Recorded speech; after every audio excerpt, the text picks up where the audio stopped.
I'm going to show you how to create a trust shareholder.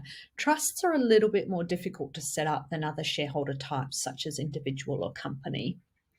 We're going to be issuing shares today, so I'm going to go into share registered transfer share issue. It defaults to issuing shares, and we're going to create our new shareholder. We're going to be setting up a trust, but this workflow also works for joint and for partnership holdings. I'm going to select trust.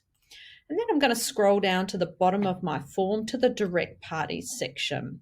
We're going to be adding the trustees of our trust because they will hold the shareholding. Our first trustee is an individual. I'm going to enter her, Mary Coleman, and I've got a little note with some of this information. It's handy to have a note. When you're setting up shareholders, you're going to need their name, their address, their email, so it's good to have that information to hand. So we've entered our first trustee. We're going to enter our second trustee. It's actually a company, and it's a New Zealand registered company, so we can enter their NZBN. This number is not to be confused with the company number, which is a different number to the NZBN. Make sure you get the NZBN. That's a mouthful.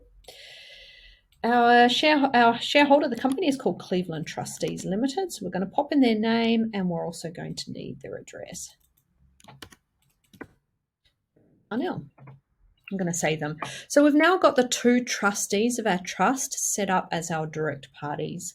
If we scroll back to the top of our shareholder form, we've now got the shareholding name, Mary Coleman and Cleveland Trustees Limited, simply been created by combining the names of the direct parties.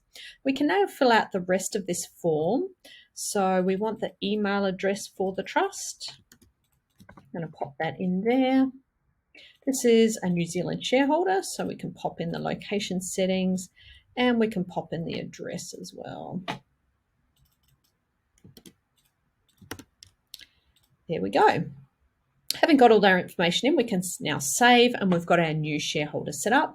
We can complete the transaction particulars. We're going to be issuing preferential shares for a Series B round.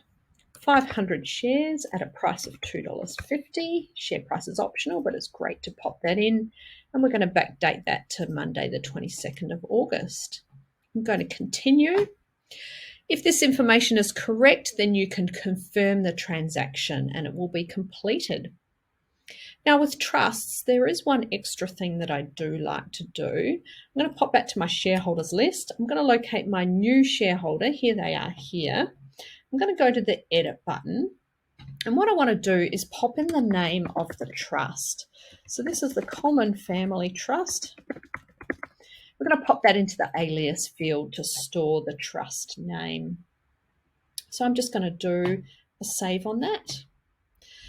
So that's now complete. We've set up our new trust shareholder in the name of the trustees of the trust. That's been set up really nicely, and our transaction is now complete.